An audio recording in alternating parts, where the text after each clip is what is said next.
In this episode of another Zelda podcast, Kate and David talk about some of their favorite relationships between Link, Zelda, and Ganon.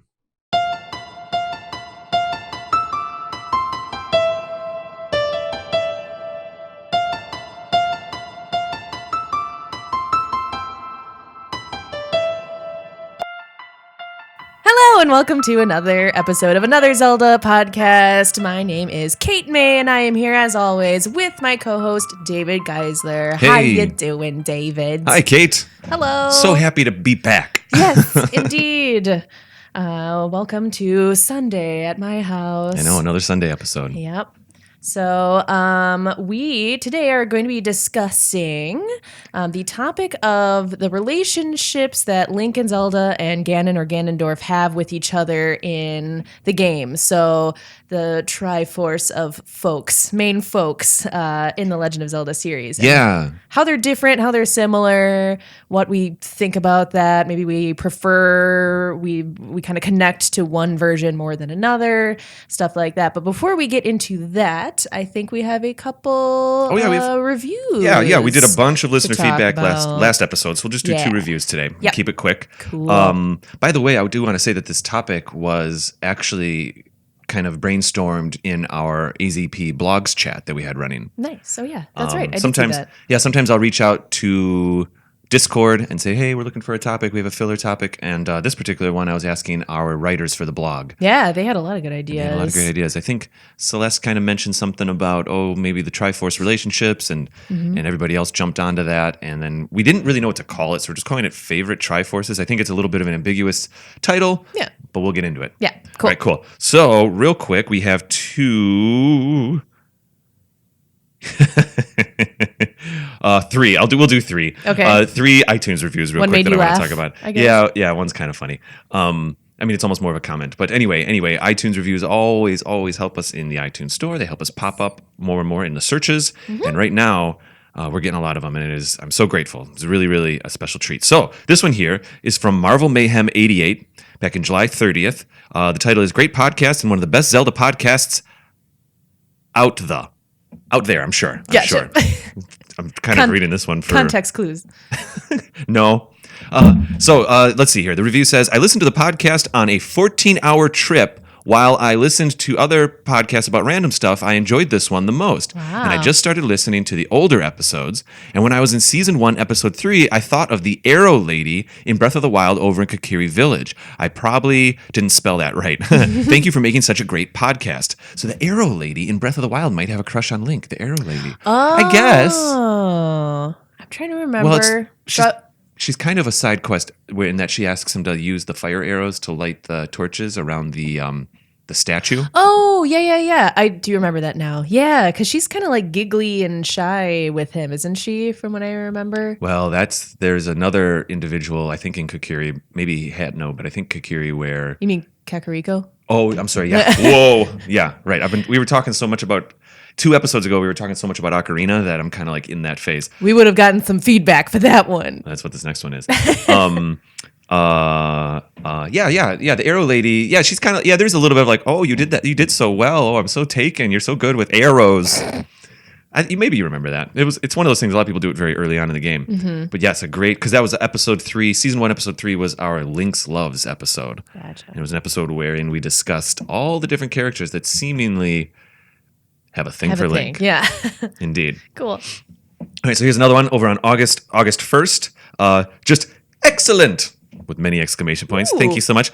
Patty Matty Black, that's a great name, said, started listening to this sweet little gem of a podcast today, and I learned that I need to play more of the games. One of my favorite parts, though, was during the Silliest Items episode and the mention of Ricky's flute.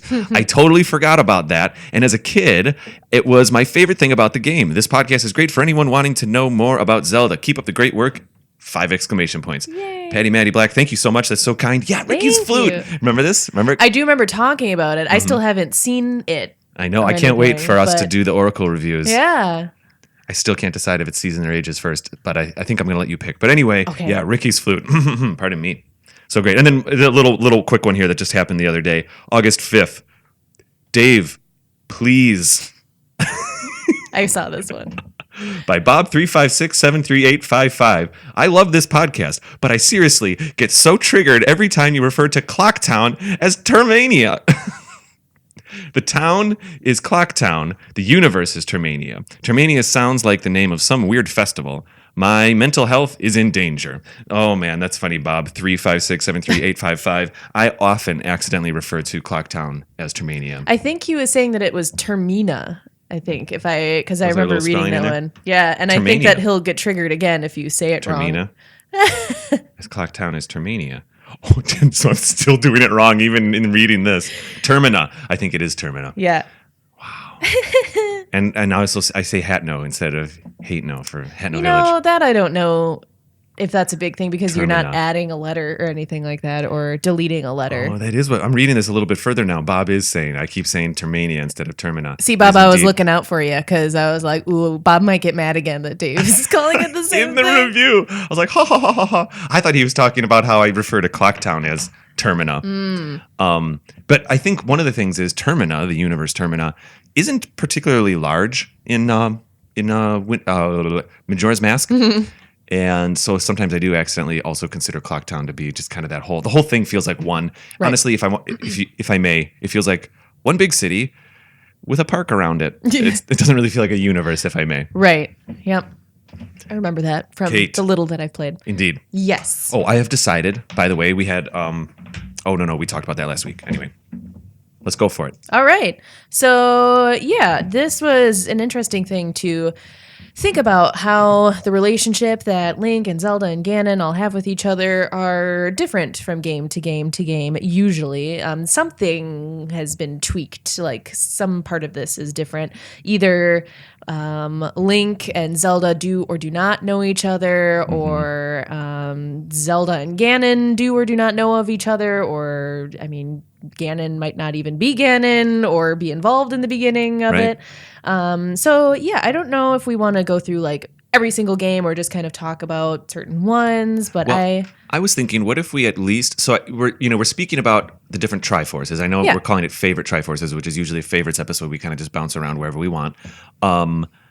But I do think we are using the Triforce discussion as a lens to look at the relationship between Link, Zelda, and Ganondorf, or Ganon rather, pardon me, in each of these games. And I think there are times where the Triforce is represented not as directly. I mean, obviously, like the very first Legend of Zelda, it's just a single triangle that gets broken up into a bunch of pieces and stuff like that. But what if we start from the start, chronologically speaking, at least? And I think like talking about Skyward Sword, where the Triforce kind of, you could say, was forged Yes. almost. Let's start there at least. okay, cool. So yeah, in that game, different from I think most of them, Link and Zelda are friends. Yeah. They're good friends. They're like best friends from what, it seems to me. Yeah. Oh, I just realized it's almost a Link Saria thing from Ocarina of Time. Yeah, yeah. Like you Very can tell they've been similar. friends for a while and they might fall in love, but they're friends right now. Yeah, they're definitely some of those cutscenes or parts of those cutscenes. I don't know. They like look at each other, or at one point, Link looks at Zelda and he goes, "Ah!" And this will be cool for our Patreon folks who are getting to view this podcast. But yeah, he looks at her and he's like, "Hey," he has this goofy smile on his face and everything. So I think something may be brewing there. But yeah, they've grown up together. They were part of the same school, the Knight Academy. Hogwarts Hyrule. Yeah, I think that's exactly. what it is. Oh, I'd love to go there. Hyrule Hogwarts. I want to go to there. And then, obviously in this game, Ganon doesn't exist just yet. Yeah, that's true. It's kind of his base form of demise, right? That's how he starts out. So I'm trying to recall. Does Link start off with the Triforce on his hand? I don't know. I don't think I remember that. I can't imagine he I think it like gets assigned to them a ever little bit later. does, or it like doesn't appear right away. From Right. what I remember, or like it will glow eventually. But Well, some of the early in development order games, there'll be talk of like, oh, that triangle on your hand, but it's just pixel art, so you don't really see it. But sometimes in dialogue, it'll speak about that. Oh, I recognize you from that. What's that thing on your hand? Some of the Game Boy games will do that. Gotcha. But yeah, you're I don't right, think like, I knew about that because in I haven't played. Ocarina, they only glow. It's almost like the stones from Temple of Doom, Indiana Jones Temple of Doom. It feels like they only glow when they kind of get close to each other sometimes. Yeah. You know what I mean? Yeah. And I'm trying to recall, do you remember how like Demise kind of came into their consciousness of knowing what this thing was and that they had to, it's when it like comes up out of the ground and like tries to attack them in the air, right? And so then the king tells them what's going on. I'm trying to recall like how they come about knowing what this force is. I don't remember. Okay, that's fine. It's been a while since you and I have both played this game. And I know it's neither of our favorites necessarily. Sure. Yeah, so there's the wing ceremony. I remember that part. And then I know when they're doing the wing ceremony is when they get like attacked basically Right. in the air. But the relationship wise, Link and Zelda know each other. Yep. And then they actually almost get pulled apart in that they both become, Link gets chosen as the hero. Mm-hmm. Zelda gets chosen as Hylia, Hylia. And hey, how weird is it that in Beyond Good and Evil they call them Hylians? Super weird. That was very like, what? Wait, what? Did I hear that correctly? And I had to wait to hear it again to be like, okay, I definitely did hear that and did not make that up in my brain. I know. We'll talk about that in an upcoming episode, in our Beyond Good and Evil review episode. However, that caught me by surprise too because I think they live in Hillis. But anyway, I was kind of like, ooh, is this on purpose? So she becomes the goddess, and then Demise kind of assigns himself to the other side of the Triforce, I feel. Yeah, I guess so, because otherwise where did, Demise come from in terms of another being or another, I think it's just like a symbol for the chaos in the world, maybe, at this point in the game. It's not really a person or a beast, it's just kind of a force, like a chaotic force, which, interesting that it kind of comes back full circle in Breath of the Wild, where he's just like a chaotic force again. Yes, you're right.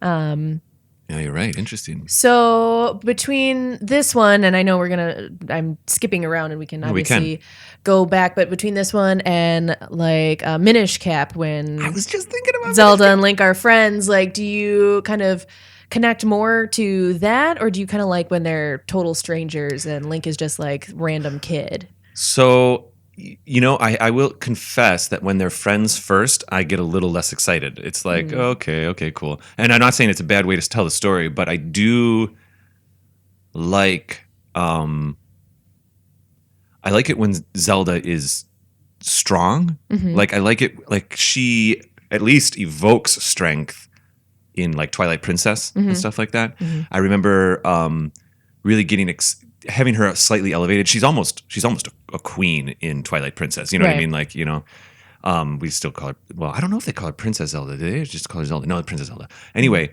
pardon me. I usually like it a little bit more when Link and Zelda don't know each other first. It happens in Ocarina, in Twilight Princess, A Link to the Past, even though they're speaking. Yeah. So, but in Minish Cap, let's go to Minish Cap because they're friends, but she's definitely a princess. Yes. Yeah.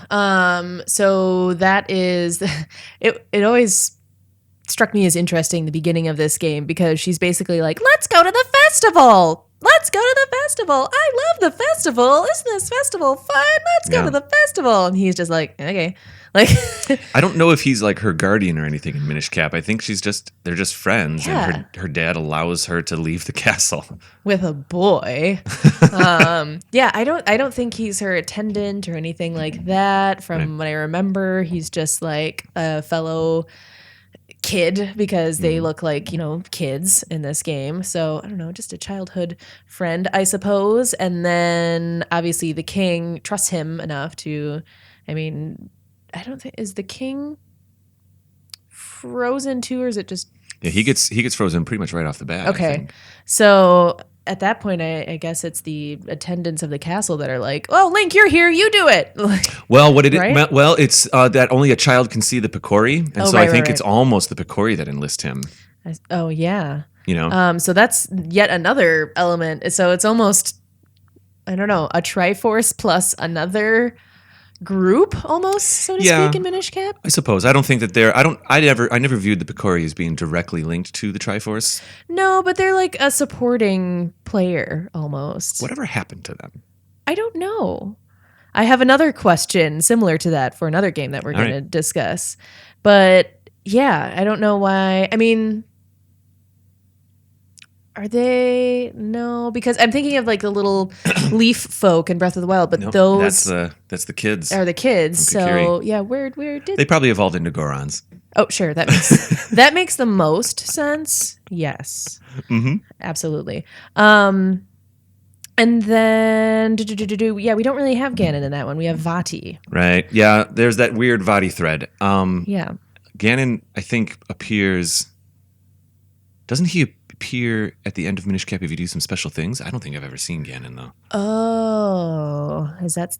I think I'm confusing it with the Oracle games, honestly. Yeah. All right. But so Vati, I mean, I don't know if you could consider that he technically takes the place of Ganon, or he's just kind of like a... But I don't think Vati takes the Triforce of Courage. I wonder... I mean, so they're looking for the Light Force. It's not the Triforce in Minish Cap. So I think they kind of You're right. did that on purpose, You're right. maybe when they knew they weren't going to use Ganon, which I wonder what the reasoning for that was. Well, probably because they were just trying to get the Four Swords thing happening. Because that was Minish Cap is adjacent to the Four Swords multiplayer game that Capcom was also building. Gotcha. And they were coming off of their Oracle games that Capcom, they just kind of used Vati as their baddie. Mm-hmm. Yeah, that would be it. The Light Force. And then they bring it all together. We can just kind of say that Vati is being controlled by Demise. I would go so far as to say there's not much of a Triforce situation in Minish Cap. Not so much. I mean, you see the symbol in the castles here and there. Right.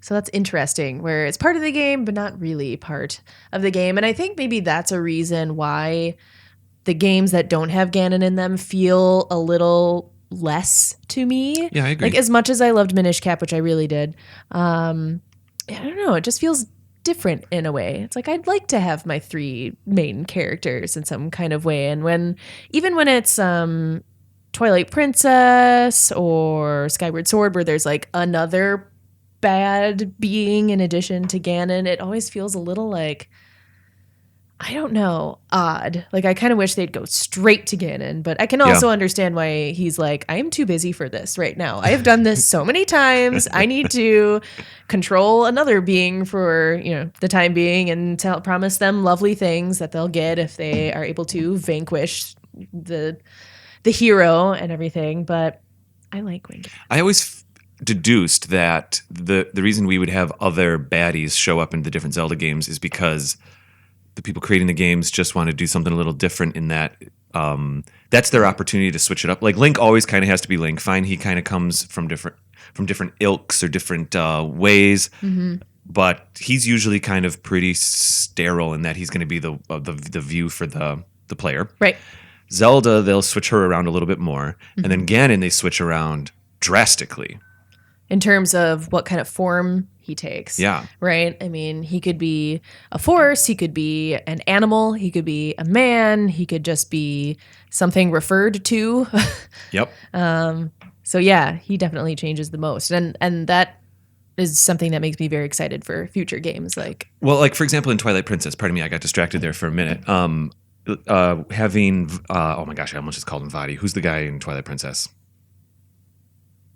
Zant. Yes. Thank you. We're having a slow day today. It's a hot summer day. It is here hot. in Milwaukee. It's humid, and my brain stopped working. Okay. I was like, it's a letter that's later in the alphabet, similar to Vati. Like, I know it's at that end of the alphabet.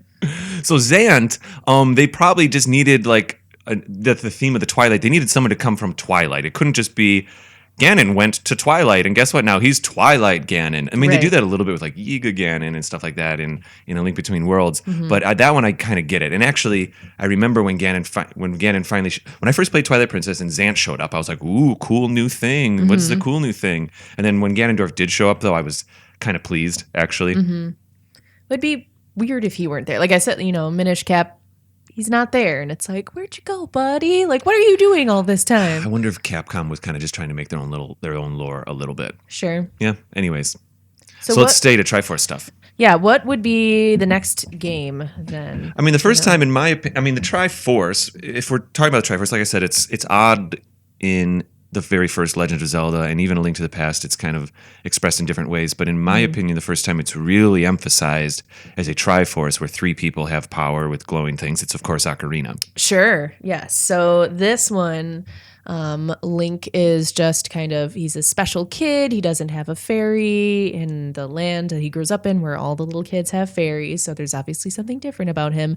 But he does not know who Ganon is. He doesn't know who Zelda is. He doesn't know anybody. He's never left his home. No, you're right. You're right. The lore is that there was a war going on, and his mom ran into the forest to try to protect him, and he's literally grown up there thinking, he was ugly duckling almost, and that he thinks he's Kokiri, or maybe he sometimes feels like he isn't, but he thinks he's a broken Kokiri. Yeah, it's sad. And then he gets told by, I think he gets told by Kaepora Gaebora to go find Zelda. Oh, no, I lied. The Great Deku Tree. Great Deku Tree. So, my number 3 saddest storyline from 2 episodes ago. That is a sad one.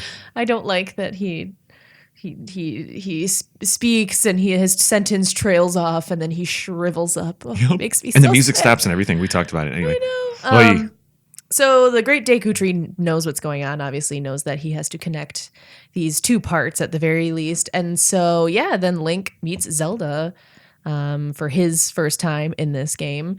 And it's interesting in this one because Ganon is kind of like not definitely a bad guy right away to everyone else. Ganondorf is just a normal guy. Right. Yeah.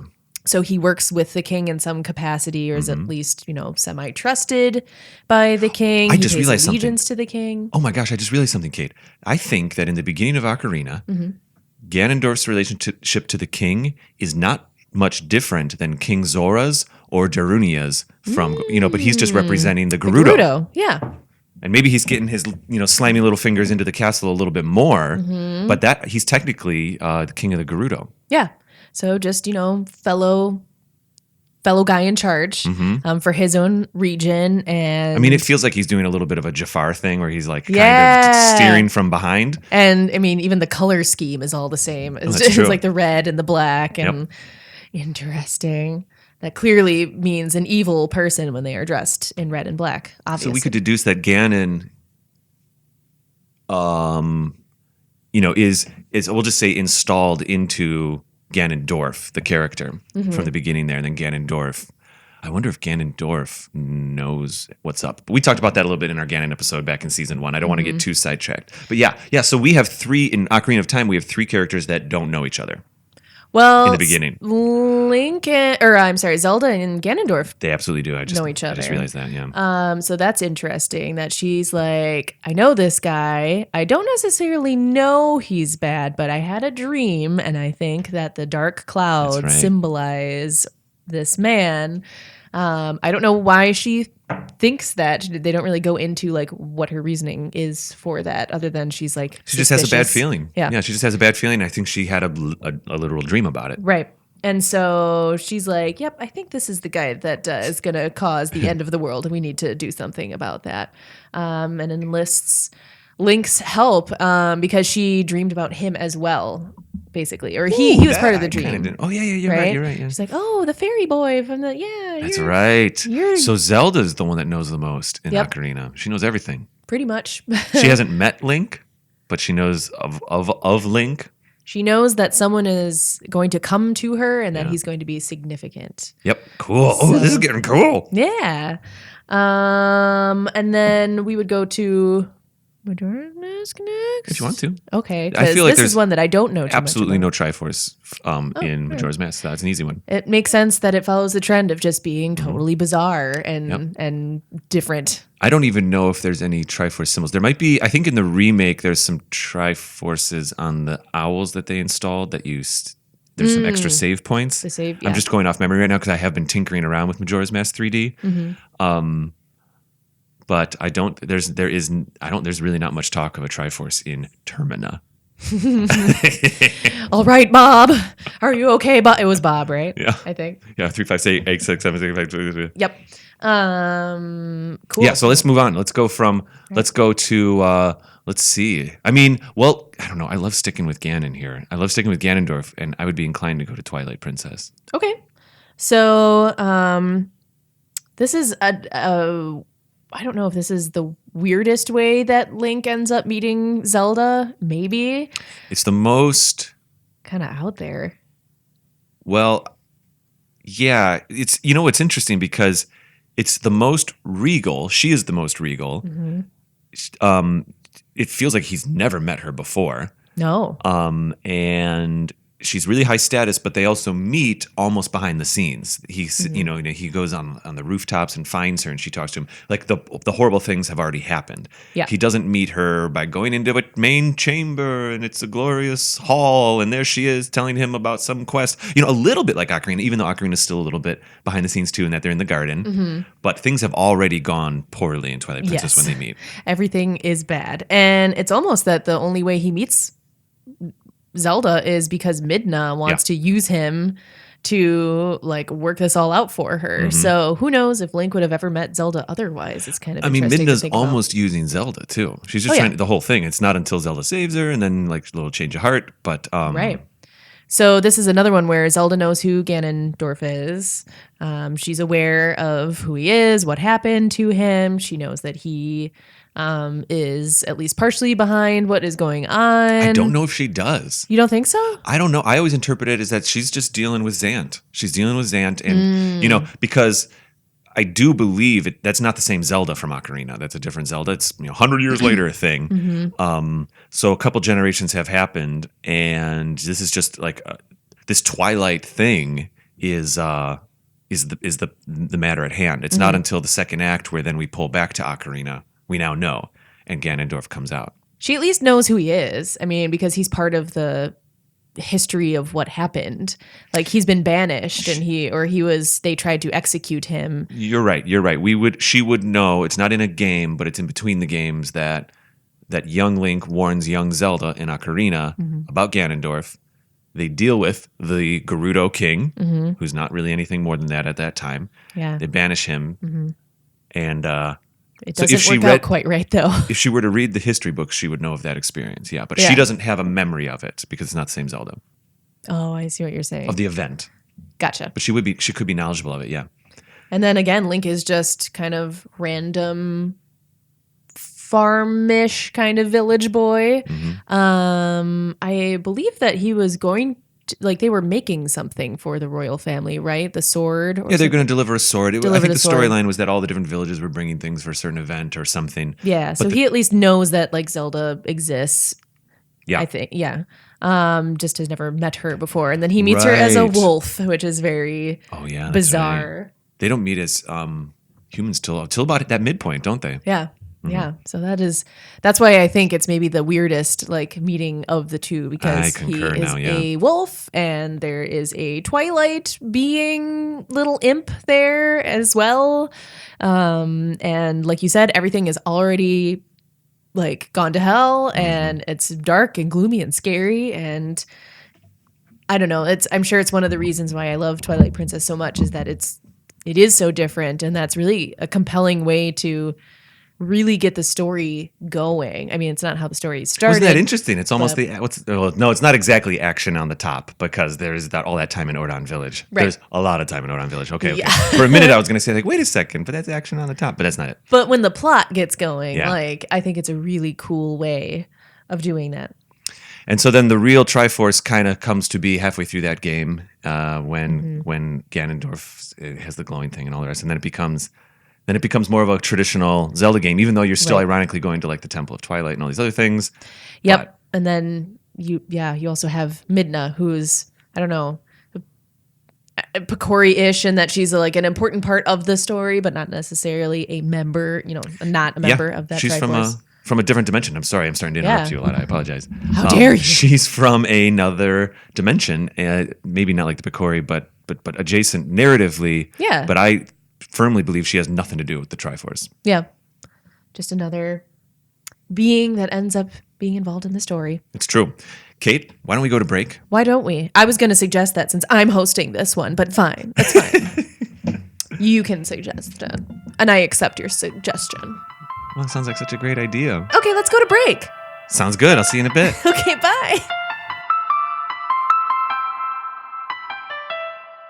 One of my favorite things to do when I'm perusing Instagram for another Zelda podcast is look at all of the amazing original artwork that's created by fantastically talented people. Now, we all have artwork or photos and images on our phones, posted to our social media accounts, but when you get that really perfect picture and you want to turn it into something real that you can see every day, posterburner.com can turn your photos and artwork into amazing prints. Imagine walking into your room and seeing that perfect family photo or vacation picture on your wall, or even some artwork that you've created on the computer. I'm a graphic artist. I make stuff through Photoshop and Illustrator all the time. And it's really nice when you can take it and put something up on the wall that you can actually experience every day. I mean, if you need to get a gift for family or friends, there's nothing in the same price range that is going to be as impressive and meaningful as a custom print or piece of artwork that you've made. Posterburner.com is easy to use, it's affordable, and the quality is truly top-notch. They make amazing posters, and when I say posters, I don't mean those flimsy posters that you see rolled up in stores. Those are fine, but this is super thick, premium photo paper. Did you know that you can get a 24 by 36 movie-size poster for under $20 at posterburner.com? If you'd like to show your support to Another Zelda podcast, go to posterburner.com/AZP today, and you'll get an additional 10% off your order. Now, that discount applies to every type of print that they offer. And that's not just posters. They also make premium canvas prints, metal prints, decals, stickers, banners, cell phone cases, and more. I actually went ahead and ordered a canvas print for some AZP artwork that I made, and I went with the wraparound gallery style canvas to class it up a little bit.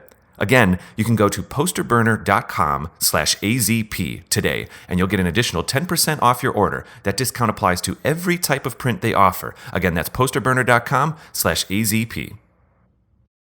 Hey everybody, David here. I hope you're enjoying the episode so far. I just wanted to talk to you about some of the updates we have on our Patreon page. Now, as some of you know, we do have our 3 tiers, the sword tier, the white sword tier, and the magical sword tier. And we've been getting some really tremendous support over on Patreon. It's truly amazing, and I want to tell you a little bit about some of our new rewards. So for starters, we've decided to add the wallpaper reward to our sword tier. This means that anyone who is a supporter on Patreon will get a special thank you on our website, and they'll also receive the ability to download wallpapers once a month from our Patreon page. Now, I make these wallpapers myself, and it's a lot of fun. They come in a variation of screen sizes. I also make a phone version and an iPad version. I even make an Apple Watch version, which is kind of fun. Next, we have our white sword tier, and that's staying pretty much the same. What the white sword level will give you is early access to each of our episodes. Typically, it's about a week before.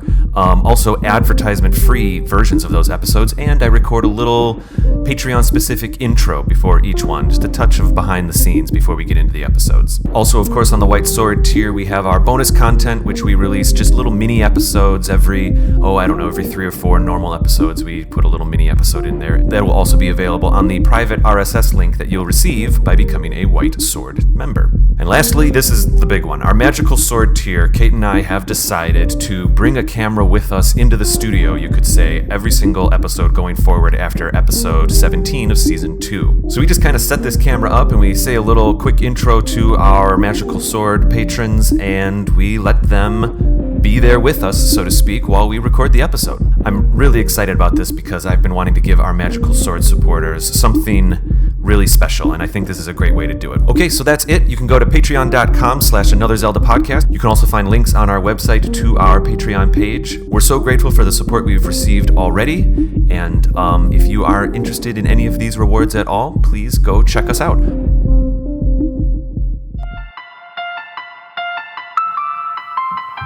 All right, welcome back. We are back with our topic of the Triforces. The Triforce The Triforce of Link and Zelda and Ganondorf/Ganon/ Demise. Yeah, I looked at...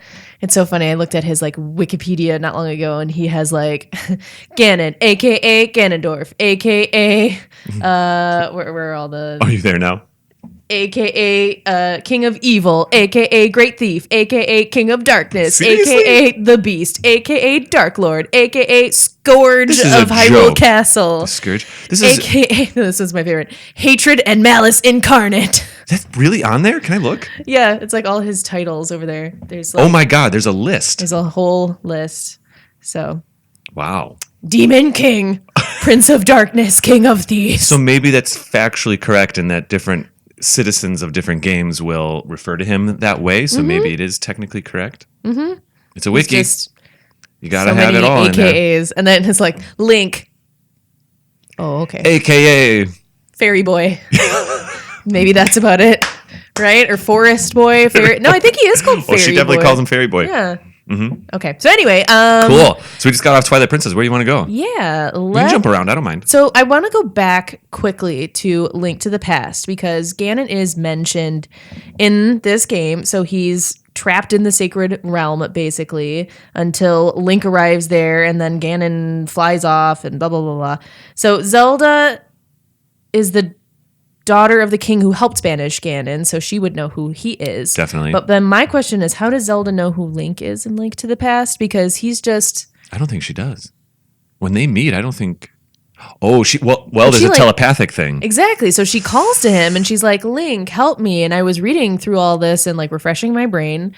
And, he's a normal kid because he lives with his uncle and, his uncle sends him off. But I think that's part of the game is that he goes, Zelda is your ... And then I haven't learned what it is yet. I do think when Zelda reaches out to Link telepathically, that's the first time he's ever heard, quote unquote, that voice. Yeah. Or Zelda. I think he, because if I remember correctly, some of that dialogue is like, this is Zelda, I'm in the castle, come get me. Mm-hmm. Like, I don't know. I always felt that he didn't know what that voice was. Yeah. Or who it came from. She knows him, obviously. Well, or she might just know enough that she's like sending out. Oh, no, she just says Link. Yeah. You're right.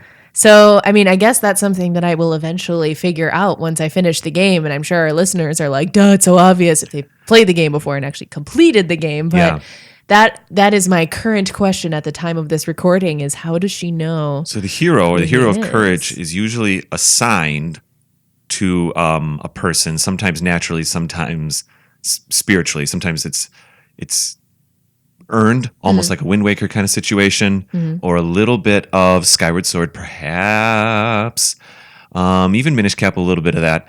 But anyway, and sometimes it's like it's given. I think in Ocarina, it's essentially given to Link. Mm-hmm. So maybe she's just sending out there might be something behind that story. So I actually just found recently that there is a Link to the Past comic book out there. I even posted a couple Instagram posts about some things. Yeah. In fact, I learned through my research of that comic book, I'm going to find it now, that Aghanim actually killed Link's uncle and stuff like that. Oh. And in that comic book, Link says to the uncle while he's dying, he said, how did you know to come here? And Link says something like, Zelda or a Zelda talked to me telepathically. In fact, let me pull it up here as we talk because I wonder if he says a Zelda or a person or if he says Zelda as if he knows her. But actually I have it right here. Nope. I don't have it right here. You lie. Keep on keeping on. Sit upon a throne of lies. So in your interpretation, you think Zelda probably maybe does know Link, huh? I think so. I just don't know how. And again, I haven't played the full game. We were going to do a review episode of that one, and we worked on starting the game and everything. Gosh, I hope I don't have to go back all the way to the beginning to remember how to play that game once I head back to it. But I hear you. I think I'm kind of getting in the mood to give it a full try again. Yeah. We tried over the summer. Mm-hmm. I think we've learned a lot about it over this season. Mm-hmm. Maybe we make it our final episode of this season or something. We'll see. And it definitely has, a lot of very strongly opinionated fans because that was a lot of folks' first Legend of Zelda game. Yeah. So I've been constantly told, like, go play it, go back and play it. Yeah, I'm getting ready. I'm getting in the mood. So here, this is from the comic book as Link's uncle is dying, as you might see there real quick, but I'm going to read the dialogue. Sorry, I'm looking at it right now for our listeners. Okay. Audio. Podcast. So he's dying, and then the uncle says, like, Link, what are you doing here? Link says, it was Zelda, ... She summoned me through telepathy. And then they say some other things. He says, after you rescue Zelda and the people in the Dark World, you may meet your parents. Zelda is they're not brother and sister, you don't think? They can't be. I don't know. Again, I know all of our listeners are like, Ooh, I'm "It's so excited. this!" But No, I don't want to spoil it for I'm getting myself. excited to play that game again. No spoilies, guys and girls. I'm not going to look it up on purpose. So that is my for that game for now. Let's officially have A Link to the Past to try to have it. We couldn't have it be our opening episode. Let's try to have it be our season finale. Okay. I feel like we can do it. After Beyond Good and Evil here, that'll be our next one, okay? Sounds good. All right. All right. So let's go on to Wind Waker. Why not? Yeah, sure. So in this one, Link is on his own island with his 2 family members.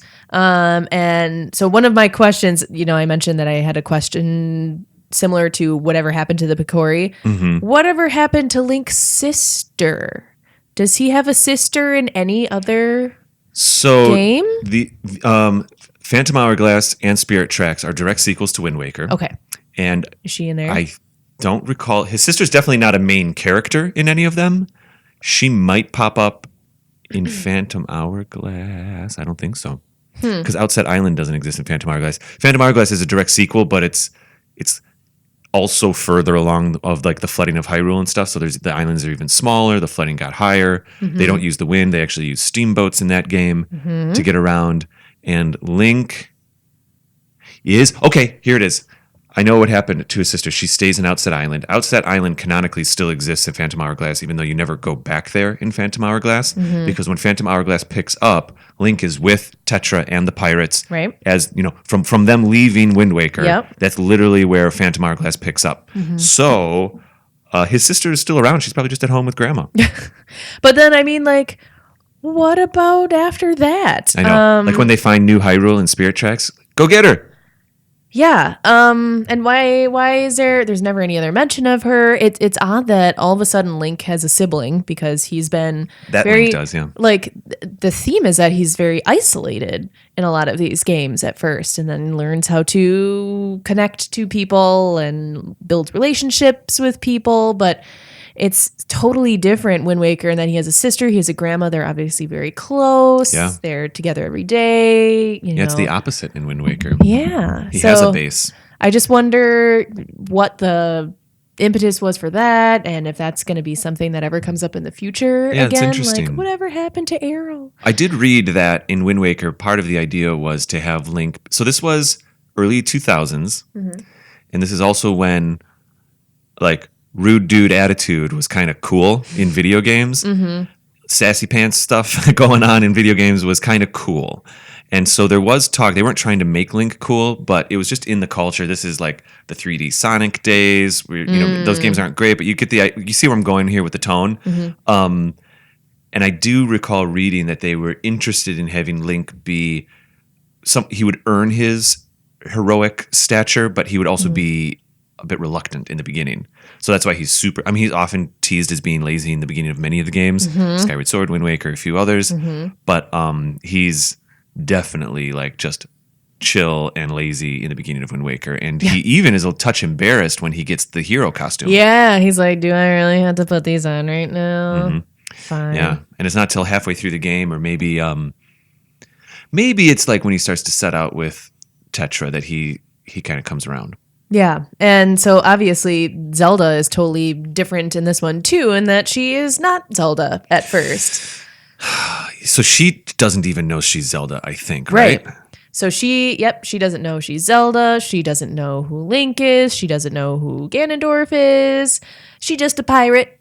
So this is interesting. This is, the way that Link is always supposed to be like a normal character that then is imbued with the heroic whatever. That exactly, and he has no knowledge prior. That happens to Zelda in Wind Waker. Yeah. We've never seen that before. That's kind of cool. Wind Waker's obviously very different for lots and lots of reasons. Yeah. And so this is definitely another one. And she's dropped by a bird. So that's an also random storytelling element. Yeah, she got collected, I presume, to be brought because back. this bird was collecting children with pointy ears or little girls. Looking for Princess Zelda. And actually, the bird was correct. Unbeknownst to Tetra and everybody. The bird actually got the right person. But yeah, she has no idea. And then the one crappy part of the game, in my opinion, one of the main crappy parts of that game is that when Tetra becomes Zelda, then they're like, okay, you're not allowed to do anything now.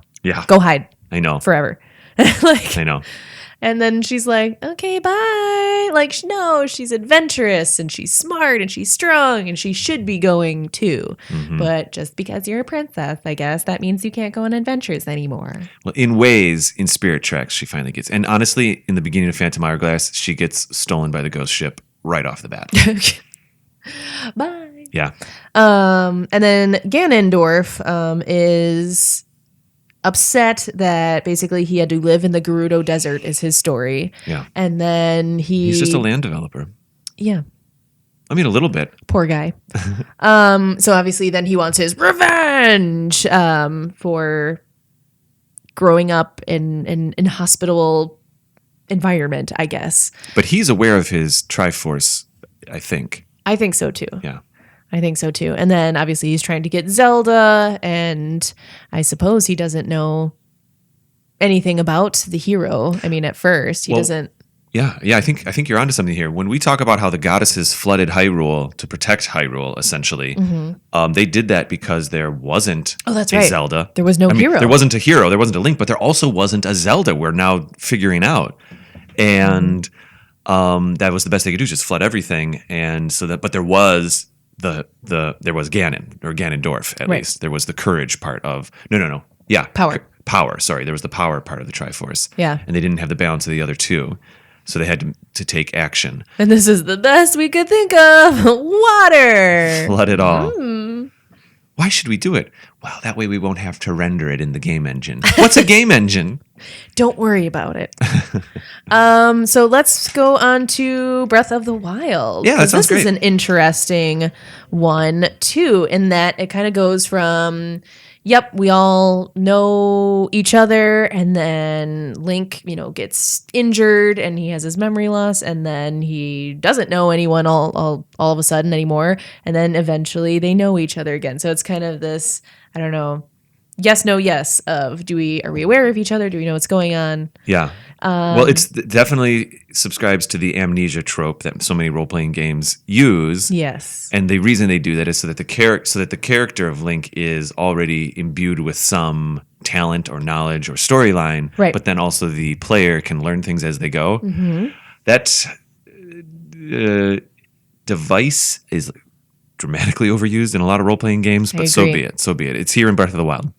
Yeah. Flashbacks, memories, that is definitely a trope that gets used often, but I think like logistically in the game, I get why they did it. It makes sense. Right. And I did like, watching the memories and seeing the cutscenes of, of their history when Zelda and Link did know each other. So, and Zelda knows who Ganon or Ganondorf or whatever the form of it, she knows something bad is going to happen. And so her whole goal is to make sure that bad thing does not happen. And then Link is her bodyguard, basically. Yeah. Calamity Ganon in Breath of the Wild, it's almost like earthquakes in California. They have math and predictions. They're like, we think we're due for another one, X, Y, and Z. Right. And I feel like that's what happened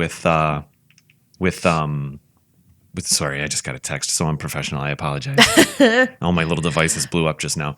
But so popular. No, it's just a single text. It's just that every single thing was like bing, bing, bing, bing, bing, bing, bing.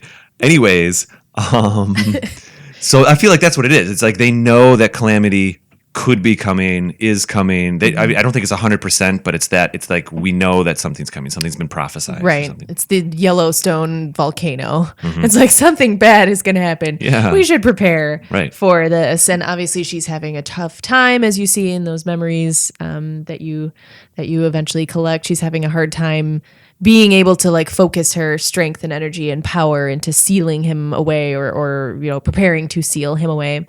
And then Link gets injured. She puts him to sleep for... Well, it turns out to be 100 years. 100 I'm not years, sure if she knows that it's going to be 100 years. Right. But just until, I don't know, he gets called back. So... He gets almost mortally injured, and so he's kind of in a BAFTA tank a little bit, A little bit.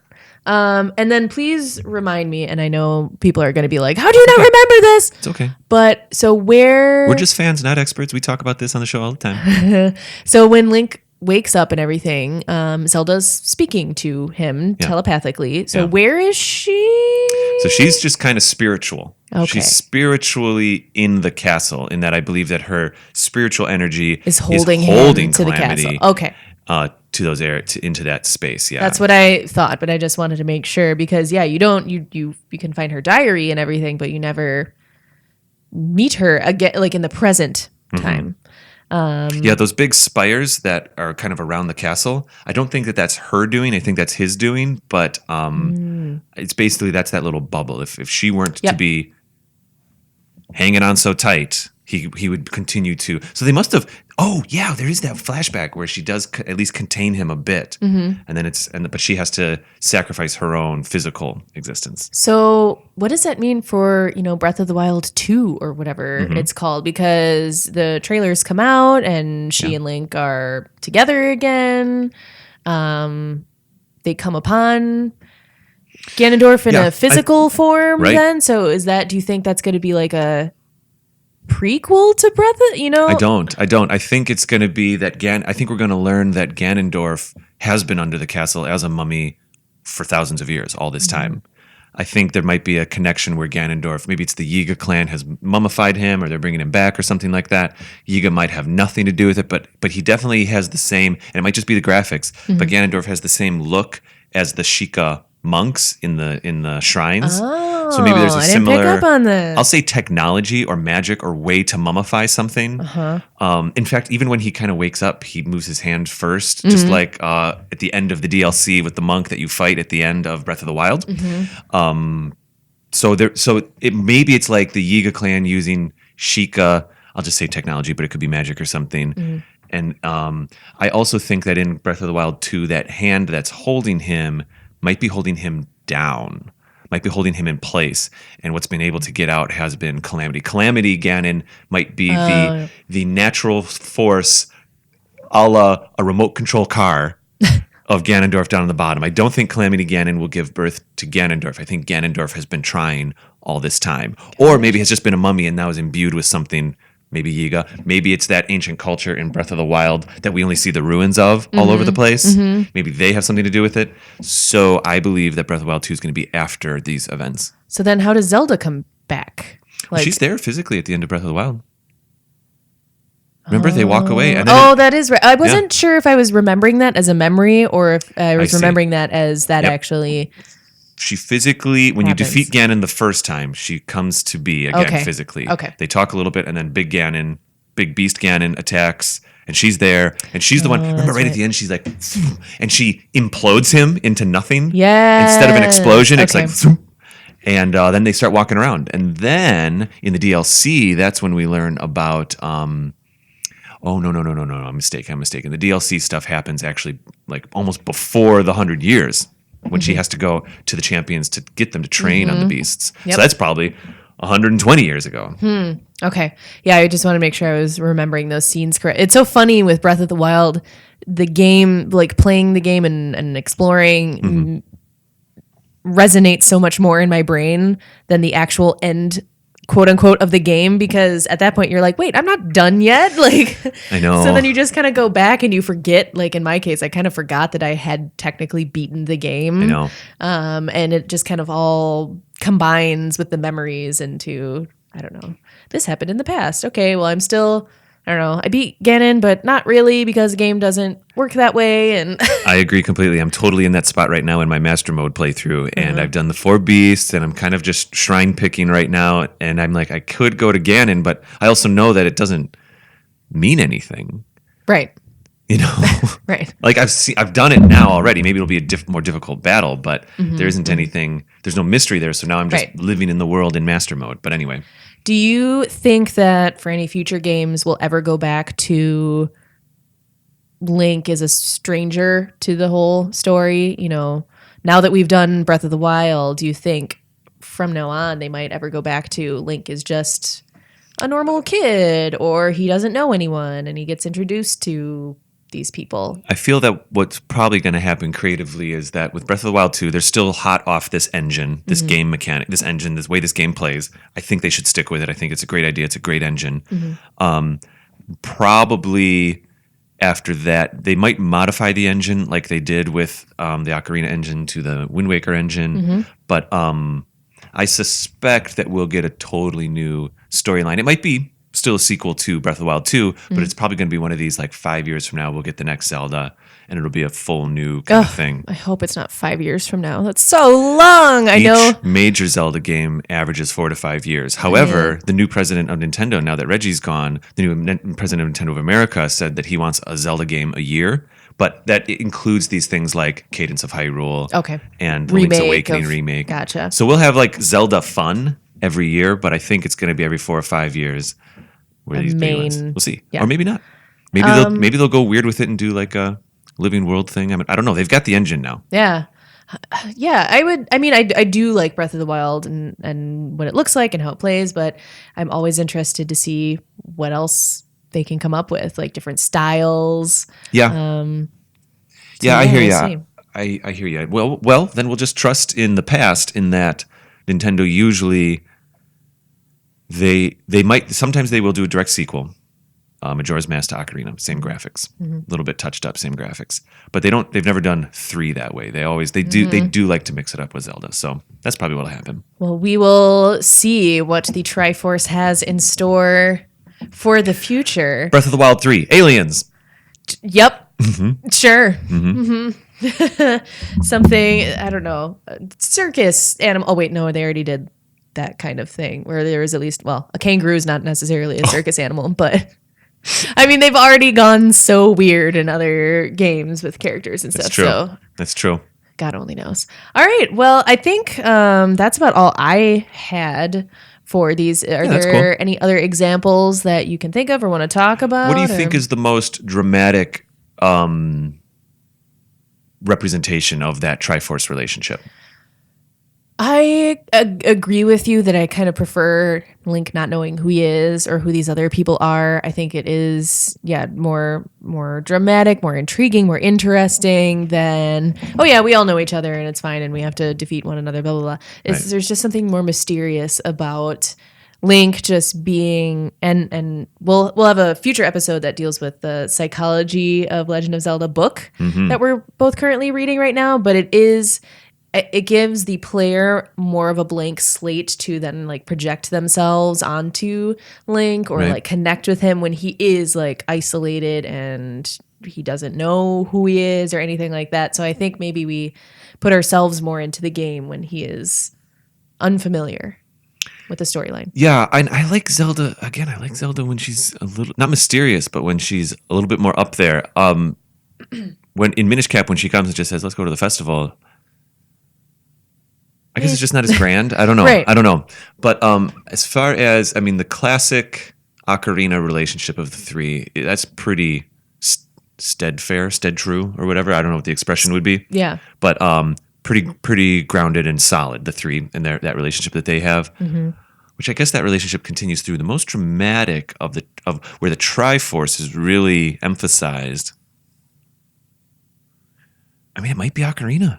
Kind of Twilight Princess, but I think it's Ocarina. Yeah, I think so. Because it really connects the 3 very well, and they have a couple standoffs, right, where you see them all together and you can feel the tension, and you're like, yes, these 3 creatures, people are obviously very connected, but then so at odds, not with all each other. Like obviously Link and Zelda aren't at odds with each other, but it's just, I don't know. It's a great example of the symbolism of, this triangle being connected, but also fractured at the same time. No, I hear you. Now, technically, the Triforce is introduced as the 3 triangles that we know. I think mostly in A Link to the Past is really kind of the first time we see it. Yep. I don't recall it being around in The Adventure of Link very much. And of course, in the very first Legend of Zelda, it's a triangle that's broken into 8 triangles, and that's fine. But I do think we can't speak fully to the A Link to the Past experience, but that has Aghanim, and it has the other, the 7 Sages and stuff like that, that apparently Ganon probably is something that pops up at the end. We know Ganon's in there. That was actually Alyssa's, one of her favorite storylines in that episode from a few weeks ago. And for me, it's still Ocarina. Yeah, I think that really is the tentpole. Yeah, I think they kind of clicked with like, oh, Triforce 3 kicked. Okay, I think I know where we're going with this one. Like, Not to end on a sour note then, but what's the least strong? Where is it used the least?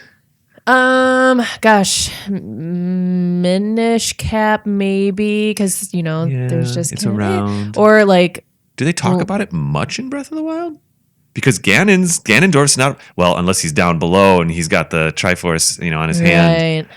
There's not a lot of Triforce chatter in Breath of the Wild. Link's Awakening is just kind of bizarro land. Well, there's absolutely no Triforce in Link's Awakening. Yeah. Yeah. That or what we were talking about, Majora's Mask. There's really none there. So I do prefer when it is part of that storyline, because then I think it's just more compelling.